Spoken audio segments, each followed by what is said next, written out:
People are freaking out about coronavirus. I mean, freaking out. So yesterday... They're freaking out so bad they're not buying Corona because they're stupid. That's true. That is a fact. Sales of Corona are down because of coronavirus. Think about it, people. Those two Come on, man. I've heard so many different things. I'm hearing people say, people were eating bats in China. That's where it started. No, that's not how it started. Stock market was down 1,200 points yesterday. A lot of fears that it's going to hurt, that we're going to get into a global recession.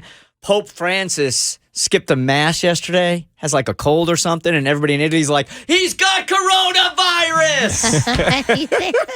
People are freaking out left and right. So there's only one man in the world that I trust to educate us on coronavirus, and that is the smartest man in the world, CNN's Sanjay Gupta.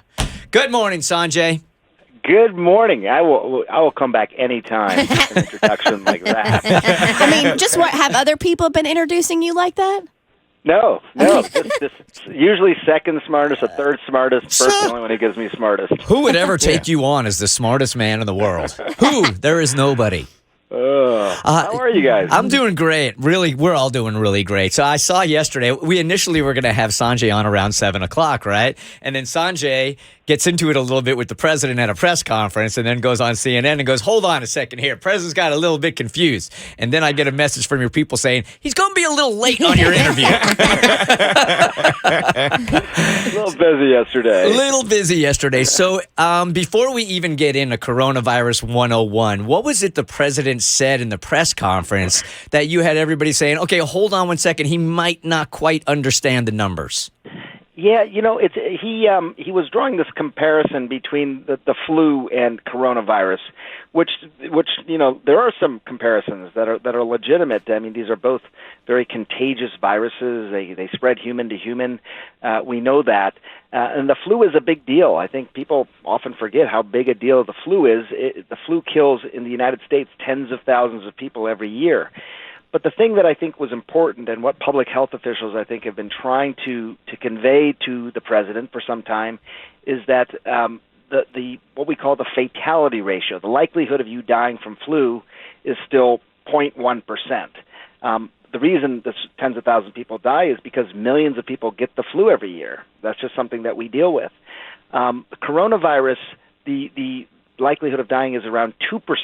It's still low, but that's 20 times higher than the flu.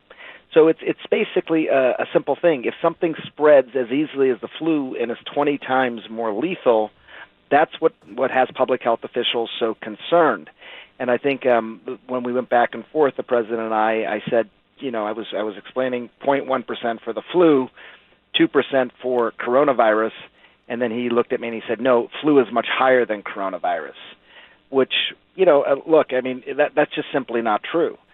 Flu fatality ratio is not higher than coronavirus. Coronavirus is higher, and, I think we need to be paying attention to that so we can best deal with it. So fatality numbers are higher, but the fatality ratio is not higher. Correct. Yeah. That's exactly right. And I think I hope the media does a good enough job explaining this, because sometimes I worry that we don't. When you talk about these things, you got to put it in context. Right now in the United States, only 60 people have been diagnosed with this virus. That's the official number. So it's really a small number still.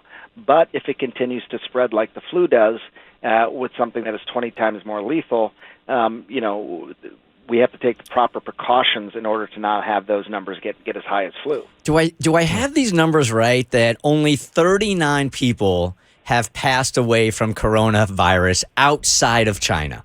That sounds about right. Okay. Yeah. Most of the deaths have been in China. So as a general rule, I know you're part of the media. You're part of the actual legitimate media. I am not. But You're so hard on yourself. You are. We're the bottom feeder, Sanjay. I know it. But I feel like the media has a responsibility to educate properly when it comes to coronavirus. But you and I both know that media is based on ratings here. So there's a real fine line in educating and creating hysteria. And at least in my opinion, I kind of feel like we're still talking about, outside of China, only 39 people. Should we be freaking out the way we are right now? I don't think we should be freaking out. I mean, I think there's probably hardly ever a role to be freaking out. I mean, I think we are going to see these numbers grow, though, Bert. Part of the reason there's such a disparity in the numbers is because this whole thing started in China. And it started in a very concentrated area, this one province of China, where this one city of Wuhan, 11 million people. They call that a small city, by the way, in China. Right. But it's a big city. But what you're starting to see now is that the number of new cases for the first time over the last few days is higher outside of China than within China. So there's been a transition. The vast majority of cases and deaths were in China because that's where it started. But you are starting to see now these numbers increase in places like Korea, in Italy, even in Iran. And you are seeing deaths there, and it is possible that, and likely, frankly, that we'll see more deaths in these areas. Hopefully, again, because of some of the lessons learned from China and some of the containment strategies, the numbers won't be as high as they were in China. But, we got a case now of coronavirus in Nigeria. There are countries around the world that just don't have good public health systems. But when you have places where you're not able to provide care, not able to test and isolate, the numbers can get quite large very quickly over there. So that's one of the concerns. We talk about these things on a global scale, and frankly, we're lucky, as we all know, to be living in the United States because the United States does have one of the greatest public health systems in the world. But something that I learned during Ebola, I'll never forget. Dr. Fauci, who's kind of the guy that we all turn to in these situations, said an infection anywhere is an infection everywhere nowadays because of global travel, because of the nature of the world. So if you start to see large numbers in places like Nigeria, places where the public health system is not as robust, it affects us in the United States as well. So we've got to be mindful of it. The numbers are not as high outside of China. They are going to grow, and hopefully we can delay and decrease that because of what we already learned. Chief Medical Correspondent from CNN, Sanjay Gupta. So a lot of people we see walking around wearing masks, etc. What can we do to protect ourselves and try to keep this as contained as possible? Yeah, that's I think as I was waiting to talk to you guys today, I got 12 emails from various friends of mine asking me some variation of this exact question. I'm the doctor on TV, but I'm also doctor to all my friends, right? But here's what I would say. First of all, I get it. I understand the fear, and I'm not. I don't want to dismiss that because I think people just you can't say people are crazy for doing these things. I totally understand why there's fear. I think masks, especially the ones that you often see, like the surgical masks, for someone who is healthy, that really doesn't provide an advantage. The virus is such a small particle that can get through the fabric of the mask.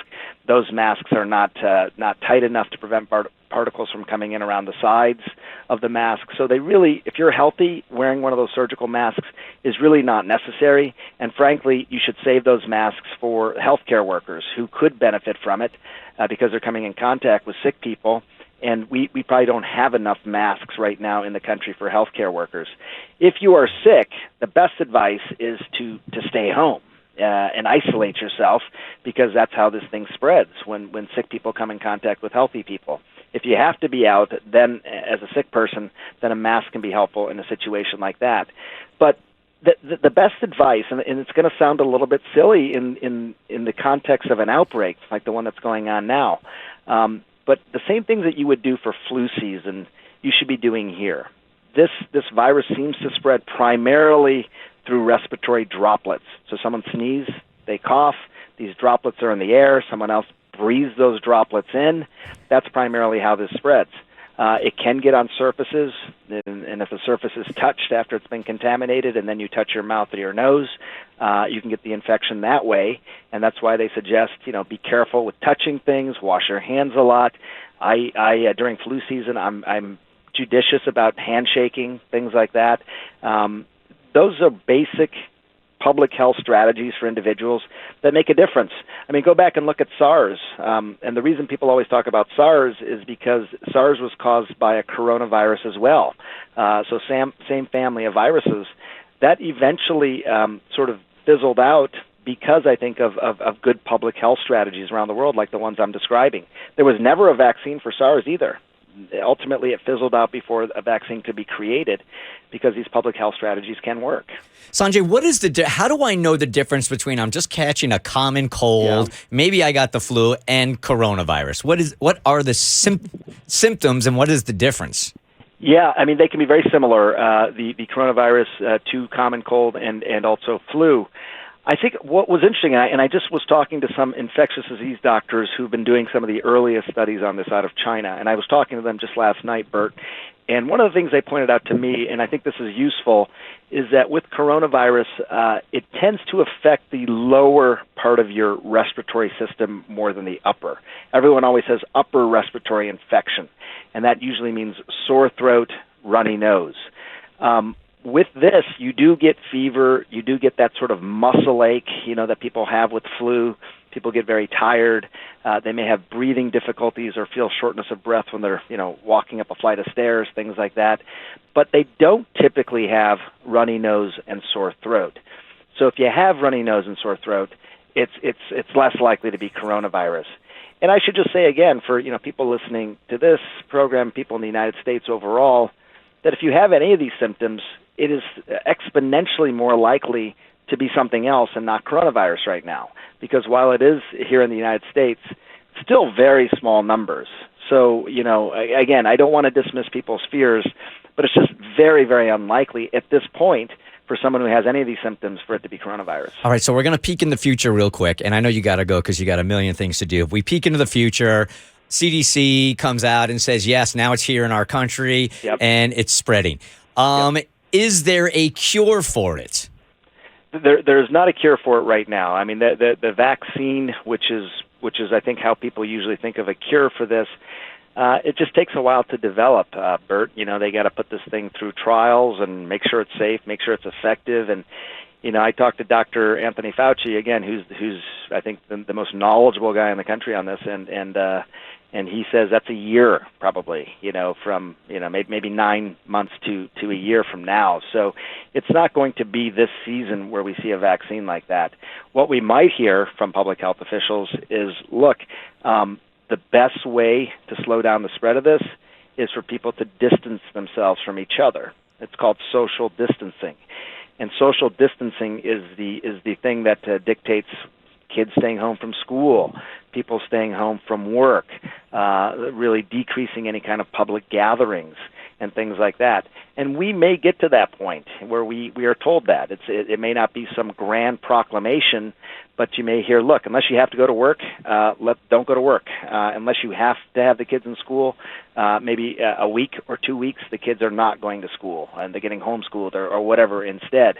One thing that I think is important, and again, I preface by saying this should not cause people to panic, but one thing we do in our household, and Bert knows Rebecca and I well, and our kids and all that, we do try and always be prepared. And that means having supplies in the house if for some reason we can't get out of the house for a while. A couple of weeks worth of supplies of food. If there's prescription medicines, make sure you're not going to run out of prescription medicines. If you have young kids, diapers, whatever it might be. What does it mean to be prepared? What would you do? Right, look around your house. If you were told, in the next few weeks, hey, look, social distancing time now. Mitigate, really reduce your time outside the house. Are you prepared? I think that's a good question to always be thinking about. Always make sure you're sort of ahead of the curve on something like that. We're not there yet, but why not? That's an easy one in terms of preparation. And if you're not prepared in your own home, what I'm going to do is I'm going to give out Sanjay's home address. So if you're not, you can just cruise on over to his place, and he's got enough for everybody. Go to the Gupta bunker. We got you guys covered for sure. You forgot the most important question, Bert. What's that? Dr. Gupta. Yes. Is it okay to drink Corona? Yeah, I've heard that as well. The Corona stock going down as a result of all this. There has been some literature talking about alcohol in general actually combating some of these viruses. So whether it's Corona or something else, you don't totally have to take that off the table. I'm not sure if you need a 2-week supply, but well, all right. I'm going to socially distance myself with some Corona.